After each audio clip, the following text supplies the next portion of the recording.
Good afternoon. আশা করছি সবাই ভালোই আছেন। আমাদের গল্পগুলোর আরও একটি নতুন ব্লগে আপনাদেরকে স্বাগত।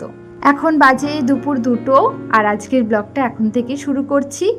এখন আমরা যাচ্ছি দত্তপুলিয়া, মানে আমার বাপের বাড়ি। ওখানে একটা বিয়ে বাড়ির নেমন্তন্ন রয়েছে। পথে যেতে যেতেই নদীর ঘাটে দুটো বিয়ে বাড়ির জল ভরতে দেখতে পেলাম। আজ সকাল থেকে ব্লগটা শুরু করতে পারিনি, তার কারণ হচ্ছে ভিডিও শ্যুট করতে গেলে অনেকটা সময় বেশি লাগে। সেই জন্য সকাল থেকে খুব তাড়াহুড়ো করে রান্নাবান্না করে সংসারের সমস্ত কাজকর্ম গুছিয়ে দুপুরের মধ্যে যাতে বেরিয়ে পড়তে পারি, তাই আমি আজকে সকাল থেকে ব্লগটা শুরু করিনি। যতক্ষণ না পর্যন্ত বাড়ি থেকে আমরা বের হই ততক্ষণ পর্যন্ত সংসারের কাজ থেকে আমাদের ছুটি হয় না। তো এখন বাড়ি থেকে বেরিয়েছি, এবার সংসারের কাজকর্ম থেকে ছুটি, তাই ভাবলাম এখন থেকে ব্লগটা শুরু করে দিই। তো এখন তো দুপুরবেলা প্রচণ্ড রোদ্দুর, আজকে আকাশে একটু মেঘমেঘ করছিল, ভাবছিলাম বৃষ্টি আসবে, তাই খুব তাড়াহুড়ো করে বেরিয়েছি, কিন্তু বেরিয়ে দেখলাম বেশ রোদ্দুর আছে। তো আমরা এখন অর্ধেক রাস্তায় এসেছি আড়ংঘাটাতে। মিছরি এদিকে ঘুমিয়ে পড়েছে। যখনই বাইকে করে আমরা কোথাও যাই, বিশেষ করে ওই বাড়িতে যাওয়া হয় বাইকে, তো তখনই না বাইকে উঠলেই ও ঘুমিয়ে পড়ে। আজ যাব আমার বান্ধবীর বিয়েতে। হ্যাঁ, একসাথেই আমরা পড়াশোনা করেছি, আমাদের স্কুল লাইফটা একসাথে কেটেছে। তো আজ রিমার বিয়ে, তো বিয়ে বাড়িতে যাব বলেই আজকে দুপুর বেরিয়ে পড়েছি। বিকেলবেলা আসলে আবার ঝড় বৃষ্টির সম্ভাবনা থাকে, কারণ এখন তো বেশিরভাগ দিনই বিকেলের দিকে ঝড় বৃষ্টি হচ্ছে, সেই কারণে দুপুরে বেরিয়ে পড়েছি। আর দুপুরে খাওয়া দাওয়াটা বাড়িতে গিয়েই করব। চলুন, আমাদের পাড়ার রাস্তায় চলে এসেছি। আর 2-4টে বাড়ির পরে আমাদের বাড়ি। ওদিকে মা অপেক্ষা করে বসে আছে, আমরা কতক্ষণে পৌঁছাবো। আমি তো স্নান সেরেই এসেছি, মিছরিকেও স্নান করিয়ে নিয়ে এসেছি, তবে আমার বরকে একদম হাতে সময় দিইনি স্নান করার। আসলে আকাশে মেঘ দেখে না ভয় লাগছিল, তাই ও দোকান থেকে ফিরতেই আমি বললাম যে চলো ওখানে গিয়ে স্নানটা সেরে নিও। আর বাইরে তো বেশ গরম, রোদ, তার সাথেই ধুলো বালি, আমার মনে হয় এখানে এসে স্নান করাটাই ভালো হবে। বাড়িতে আসতেই রোদে গরমে এসেছি, তাই মা একটু গ্লুকন-ডি গুলে দিল আমাদেরকে।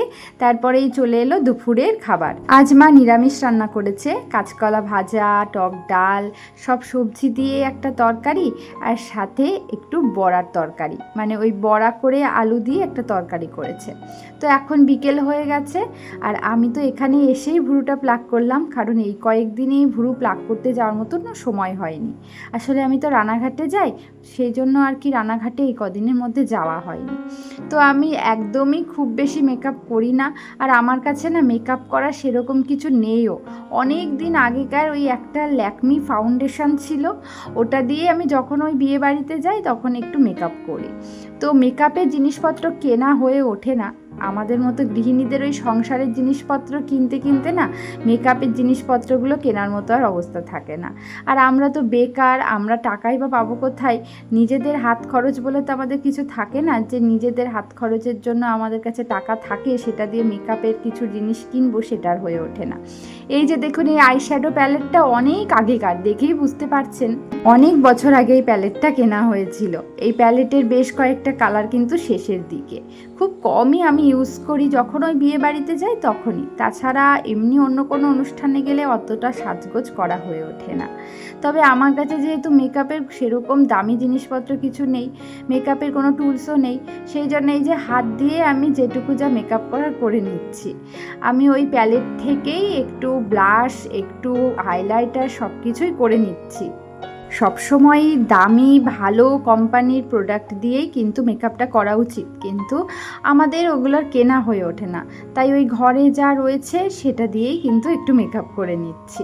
আর আমি ব্লাশ লাগাতে ভীষণ পছন্দ করি, আমার কাছে দামি কোনো ব্লাশও নেই, তাই ওই আইশ্যাডো প্যালেটের মধ্যেই যে একটা ব্লাশ রয়েছে পিঙ্ক কালারের, ওটাই দিয়ে নিলাম। আর আমার কাছে মেকআপের জন্য কোনো ব্রাশ নেই, তো তাই এইভাবেই হাতের আঙুল দিয়ে ভালো করে মেকআপটা সেট করে নিচ্ছি। আর আমি সবসময় এভাবে মেকআপ করে থাকি। আপনারা আমার আগে যত বিয়েবাড়ি ভিডিও দেখেছেন সব কিন্তু এভাবেই মেকআপ করেছি আমি।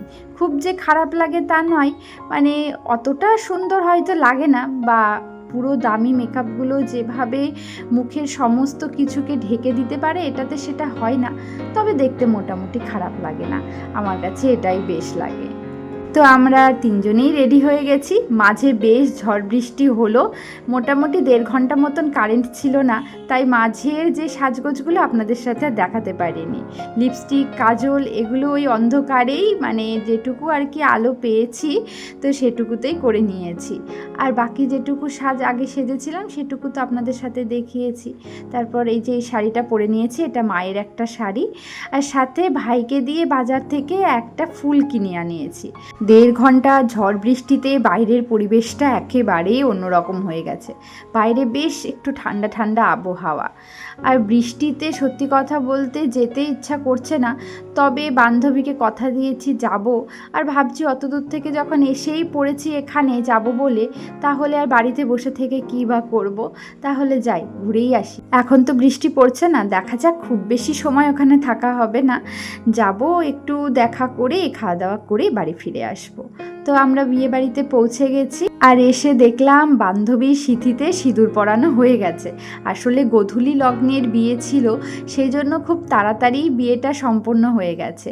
তো আমরা যখন এসেছি তখন বিয়ে প্রায় শেষের পথে। তখন আর কি পরিবারের সকলে গুরুজনরা আশীর্বাদ করছে, কনেপক্ষ বরপক্ষের আশীর্বাদ চলছে। বৃষ্টি না হলে তো অনেকটা আগেই আমরা বিয়েবাড়িতে চলে আসতাম। আর সত্যি কথা বলতে মনটা ভীষণ খারাপ হয়ে গেল, কারণ বান্ধবীর সাথে একটাও ছবি তোলা হলো না। ওর তো এখন বিয়ে কমপ্লিট হয়ে গেল, এখন ওরা ঘরে চলে যাবে, মানে এখন ওর সাথে ছবি তোলার মতন সিচুয়েশান একেবারেই নেই। তো এখন মোটামুটি 9:30 মতন বেজে গেছে, যে কারণে আমরা আর অন্য কিছু এখান থেকে নিলাম না। ভেবেছিলাম একটু পকোড়া খাবো, কিন্তু আমি যখন পকোড়া স্টলে গেলাম তখন দেখলাম পকোড়াটা ফুরিয়ে গেছে, আবার আনতে গেছে। তাই ভাবলাম ঠিক আছে চলো, পকোড়া আর খাবো না, আর ফুচকাও খাইনি আজকে, ভাবলাম একটু আইসক্রিমটাই আগে খাই। তাই মিছরি পছন্দের আইসক্রিমটা খেলাম একটু। আর এদিকে দেখুন 7 পাকে ঘোরানো হচ্ছে। ওই ঘরে যাওয়ার আগে হয়তো 7 পাকে ঘোরানোর নিয়ম আছে, তো এবার 7 পাকে ঘোরানো হয়ে গেলে ওরা ঘরে চলে যাবে। আপনাদেরকে একটু বলি, যার বিয়ে হচ্ছে আমার বান্ধবী রিমা। আমরা একসাথে ক্লাস 5 থেকে পড়াশোনা করেছি, একই বেঞ্চে ক্লাসে বসে আড্ডা গল্প সব কিছুই এখন স্মৃতি হয়ে গেছে। আমরা ক্লাস 12 পর্যন্ত একসাথে পড়েছি। আমাদের সায়েন্স ছিল, আমরা দুজনেই সায়েন্সের স্টুডেন্ট ছিলাম। তবে আরও অনেক বান্ধবীকে নিমন্ত্রণ করা হয়েছে, কিন্তু তারা কেউ আসেনি। আসলে সবাই সবার সংসার বা কেরিয়ার নিয়ে ভীষণ ব্যস্ত, সকলেই প্রায় জব করে, তো সেই কারণে হয়তো ছুটি পাইনি বা এমন কোনো অসুবিধা হয়তো পড়ে গেছে যে কারণে আসতে পারেনি। যে আশা নিয়ে বিয়েবাড়িতে এসেছিলাম সেই আশা সত্যি পূর্ণ হলো না। ভেবেছিলাম সকলে একসাথে মিলে অনেক ছবি তুলব, অনেক গল্প করব, অনেক বছর পর সবার সাথে দেখা হবে, কিন্তু বিয়েবাড়ি এসে সত্যিই মনটা খুব খারাপ হয়ে গেল। যাই হোক, অনেকটা রাত হয়ে যাচ্ছে, তাই আমরা খেতেও বসে গেছি। আর রিমা তো ঘরে চলে গেছে, ভাবলাম যাওয়ার সময় একবার ওর সাথে দেখা করে যাব। বিয়েবাড়িতে ডাল আর এদিকে আমার এই বাটার রাইস আর মাটন কষাটা খুব ভালো লেগেছে। সবগুলো আইটেমের মধ্যে মাটন কষাটা আমার সবথেকে বেশি ভালো লেগেছে। বিয়েবাড়িতে গেলে মাটন কষা আমি খুব একটা খাই না, তার কারণ অনেক সময় বিয়েবাড়িতে মাটনটা খুব শক্ত লাগে আমার কাছে। তবে এখানে এসে দেখলাম যে বেশ নরম হয়েছে মাটনটা, সেই জন্য না খুব তৃপ্তি করে আমি মাটনটা খেয়েছি। খাওয়া দাওয়া হয়ে গেছে, তারপর একটুখানি কোল্ড ড্রিঙ্কস নিয়েছিলাম। তো এবার আমরা বাড়ি ফিরবো, আর যাওয়ার সময় রিমার সাথে একটু দেখা করেও যাব। বিয়েবাড়িতে এত বৃষ্টিতেও কিন্তু ভীষণ ভিড়, প্রচুর মানুষ বিয়েবাড়িতে। তো যাই হোক, চলুন বাড়ি ফিরে যাই।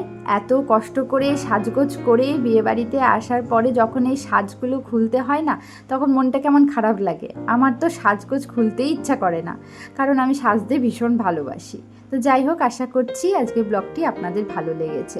দেখা হচ্ছে পরের ব্লগে। সকলে ভালো থাকুন, সুস্থ থাকুন।